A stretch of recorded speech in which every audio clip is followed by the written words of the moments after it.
estava em Londres a fazer o mestrado em direção de orquestra, quando surgiu um lugar para mestre associado da Orquestra Sinfónica de Bournemouth e eu tive o privilégio de ter sido aceito e de ter trabalhado com eles 2 anos. É uma orquestra absolutamente fantástica, tanto em que aborda o grande repertório sinfónico e em que há uma possibilidade de trabalhar lado a lado com grandes maestros, solistas. O papel de mestre associado foi muito interessante, me deu realmente essa possibilidade de ver grandes nomes a trabalhar e de aprender bastante com essa experiência, mas também de poder dirigir bastante e com muita regularidade a orquestra, que tem uma experiência, sobretudo no grande repertório sinfónico inglês, desde os Elgar, os Bob Williams, Waltons, e foi realmente uma aprendizagem muito grande, não só com a orquestra em si, por essa grande tradição que tem, mas também por poder ver grandes pessoas a trabalhar, grandes mestres, grandes solistas. Portanto, foi uma experiência bastante enriquecedora. Enquanto aluno do Royal College of Music em Londres, tive a oportunidade de fazer 2 projetos muito interessantes e muito diferentes, entre eles a nível de ópera. Um foi com uma companhia independente especializada em ópera barroca, com instrumentos de época, e fizemos uma estreia moderna de uma ópera de Leonardo da Vinci, um compositor não muito conhecido, mas que tem uma grande produção de ópera barroca, e foi muito enriquecedor por trabalhar com alguns músicos também bastante especialistas e que fazem a sua vida justamente em instrumentos da época e numa abordagem historicamente informada. E por outro lado também a nível de música contemporânea, em que fizemos uma produção de uma ópera do Luís Soldado, portanto compositor que estava também na altura no college a fazer doutoramento, e fizemos com o Grupo de Música Contemporânea de Lisboa o Hotel Suite. Portanto, foi a sua estreia também em Londres, e foram assim 2 experiências muito antagónicas, quase nos 2 extremos do que se poderá fazer, mas dentro um bocadinho do mesmo enquadramento daquilo que se poderá chamar uma ópera de câmara, algo bastante portátil, portanto não uma grande produção, mas 2 projetos muito interessantes com linguagens musicais muito diferentes, mas com uma linguagem cénica em que teria realmente alguns desafios, e foi muito interessante essas 2 experiências. Londres acaba-se por ser um centro de referência cultural, capacidade que tem de abarcar projetos musicais. Nomeadamente, podemos dizer que é uma cidade que tem 8 orquestras sinfónicas, para além depois de todas as orquestras de câmara, orquestras barrocas, grupos de música contemporânea. A nível de ópera também falamos de 2 grandes casas de ópera, tanto o Covent Garden e a English National Opera, mas também temos muitos outros projetos mais pequenos, que funcionam em pequenos teatros, e temos também muitos projetos independentes de pequenas companhias, muitas delas até financiadas por sponsors privados. E é muito interessante como a lei do mecenato lá funciona e tem realmente efeitos muito práticos e muito imediatos, em que realmente pequenas estruturas, e falamos mesmo muito pequenas estruturas, conseguem fazer projetos muito interessantes, basicamente quase só financiados por estruturas privadas, por mecenas. E foi um bocadinho o caso desta ópera barroca que nós fizemos, portanto, com uma companhia também bastante pequena, mas que funcionou quase como um concerto privado, enfim, foi feito para os sponsors, e depois teria havido outras possibilidades de entrar em direção e de fazer outros concertos, mas a base de muitos projetos acaba por ser uma base de financiamento privado, que, fazendo um bocadinho o paralelo com Portugal, na prática não existe. Temos um bocadinho as grandes estruturas nacionais,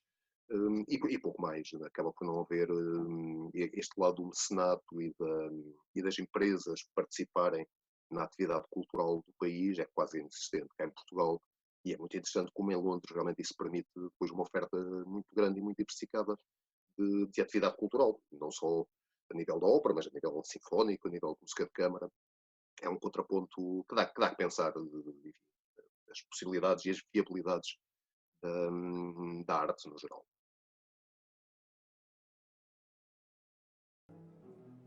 A experiência de estrear o Hotel Suite foi também muito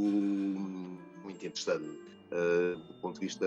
profissional e também do ponto de vista pessoal. por ser um projeto em que abarcou, enfim, alguns portugueses, curiosamente. Portanto, eu como diretor musical, o Luís Soldado como compositor, que na altura estava a fazer o doutoramento também no Royal College of Music.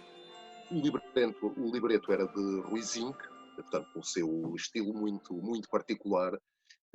E contámos também com a ajuda do Grupo de Música Contemporânea de Lisboa, portanto, um dos grandes ensembles de referência e com um historial, enfim, que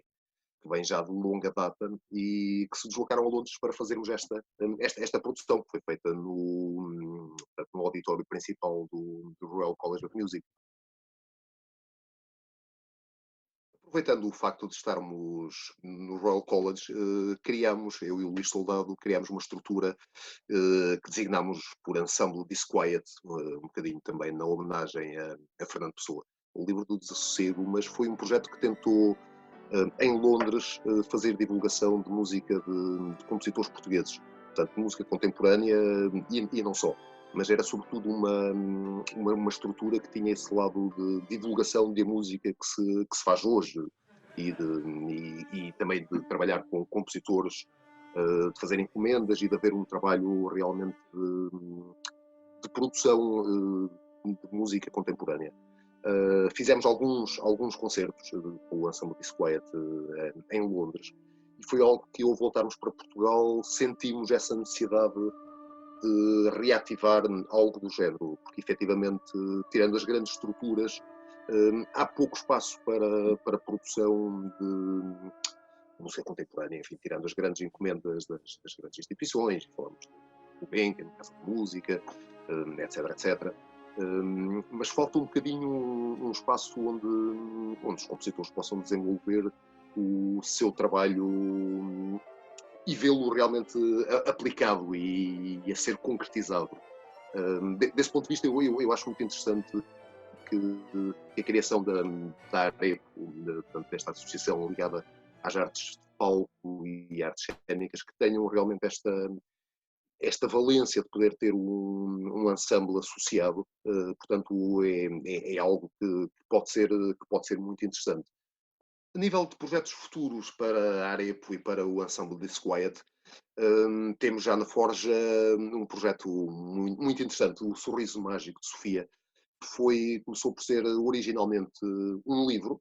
escrito pela Linda Valadas, portanto, atriz, encenadora, e este livro partiu depois para acabou por ser uma encomenda da Orquestra Clássica do Sul para uma obra, para um conto infantil musicado, que foi estreado com a orquestra e que fizemos vários concertos com isso, e foi mais recentemente gravado, portanto, no formato de audiolivro, também numa versão para pequeno ensemble e narrador. E este será um projeto que queremos reavivar e que queremos voltar finalmente levar aos palcos e fazer por esse país fora. Portanto, um projeto também mais ligado às crianças, um bocadinho na mesma estrutura de um pequeno ensemble, de um narrador, portanto, em que haja este lado cénico associado ao lado musical também. Portanto, nestes últimos anos tenho tido atividade mais regular enquanto mestre titular da Orquestra Clássica do Sul. Portanto, é uma das 3 orquestras regionais que está sediada em Faro e que tem, à semelhança das outras congêneres, da Orquestra do Norte e da Filarmonia das Beiras, portanto, tem um trabalho importantíssimo de dinamização cultural da região. Neste caso, nós trabalhamos na região do Algarve e Alentejo, e é uma orquestra de câmara, enfim, uma orquestra de 27 músicos, que tem este papel realmente de levar a música clássica. O nosso repertório baseia-se muito no repertório do século XVIII, Mozart, Haydn, Beethoven, mas também fazemos outro tipo de repertório e outro tipo de eventos menos convencionais que propriamente a estrutura do concerto de música clássica. E gostava de ressaltar este papel realmente das orquestras regionais, que realmente abarcam um público e um tipo de público menos habituado, se calhar, aos concertos, do que um público das grandes cidades, de Lisboa ou de Porto. Mas, por outro lado, este papel acaba por ser mais importante, levar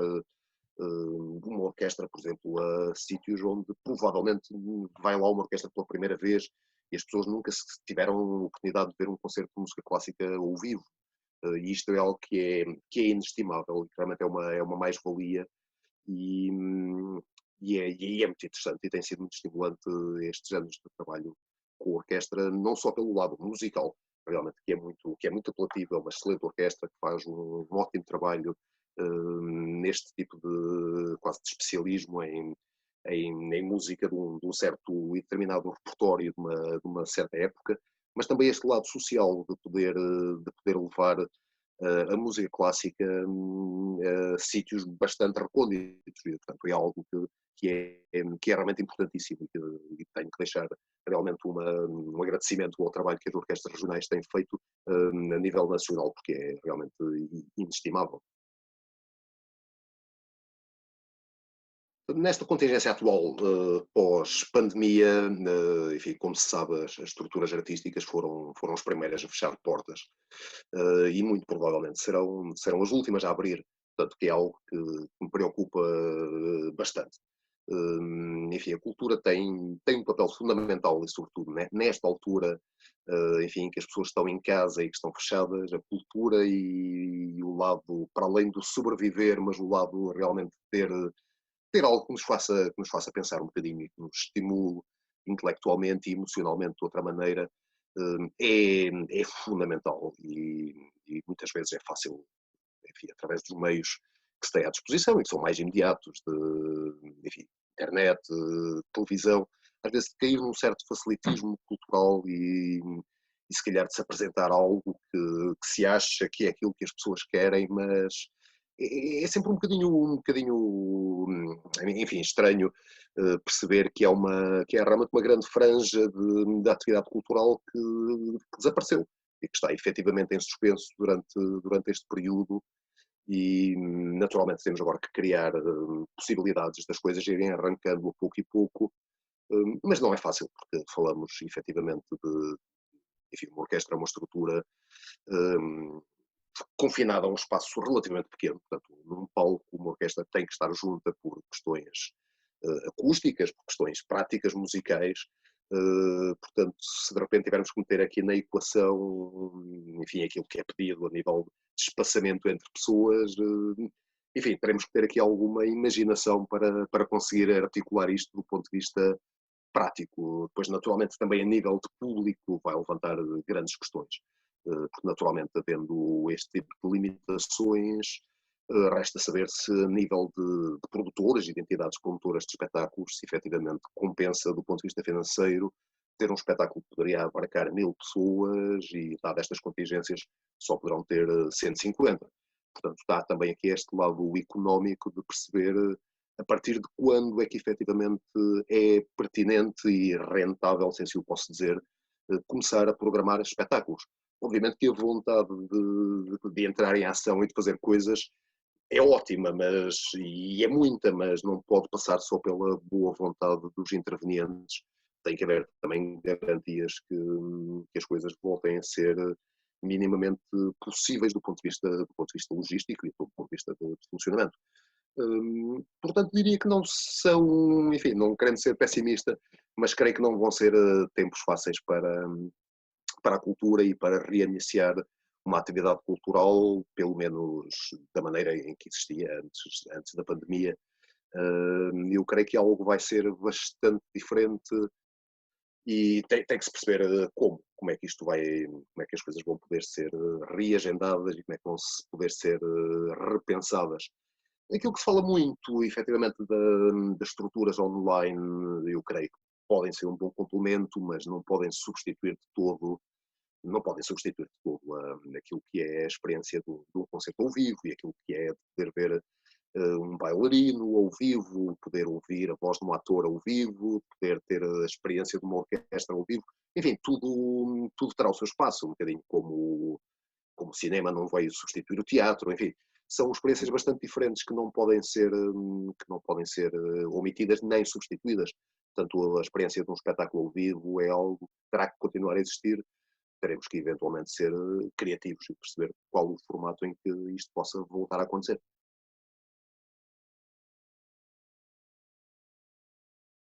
Um dos grandes desafios lançados à Orquestra Clássica do Sul nestes últimos anos foi a reativação do FIMA, Festival Internacional de Música do Algarve. Portanto, era um festival que já existia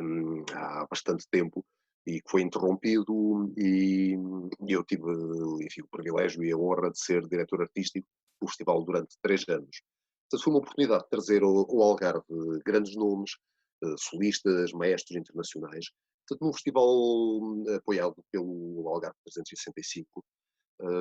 em que durante 3 meses realmente pudemos ter uma oferta cultural diferente, bastante diversa, portanto, que iria desde a música antiga, desde grandes nomes como o Jordi Sabal, a Academy of Ancient Music, que tivemos connosco,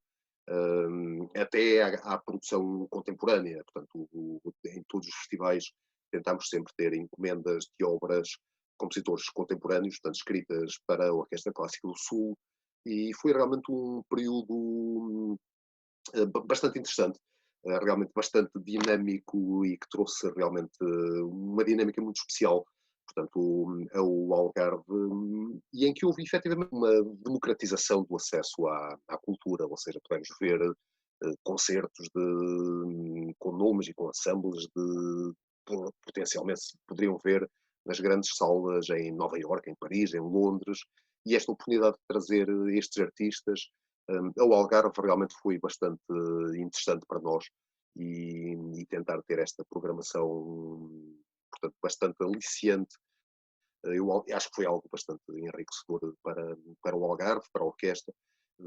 Enfim, eu sinto muito feliz por poder ter tido este papel ativo na programação destas 3 edições do FIMA. Bem, neste período em que realmente fomos forçados a parar, enfim, nem sempre é mau, há um lado interessante que podemos tirar disto, que é um bocadinho o parar para pensar, e pensar também, poder ter um olhar sobre aquilo que temos vindo a construir e que temos vindo a fazer nestes anos,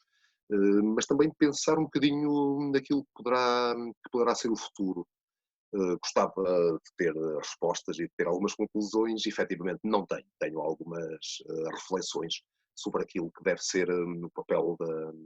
da cultura, neste caso da música clássica,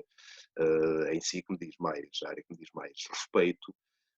e perceber que continua a ser, se calhar, ainda mais pertinente do que era antes. E, efetivamente, por se perceber que todo o lado da cultura, há aqui um bocadinho o equívoco sobre o que é cultura, sobre o que é a animação cultural, sobre o que é, enfim, o papel até é mais ligado, podemos dizer, a uma atividade turística, e,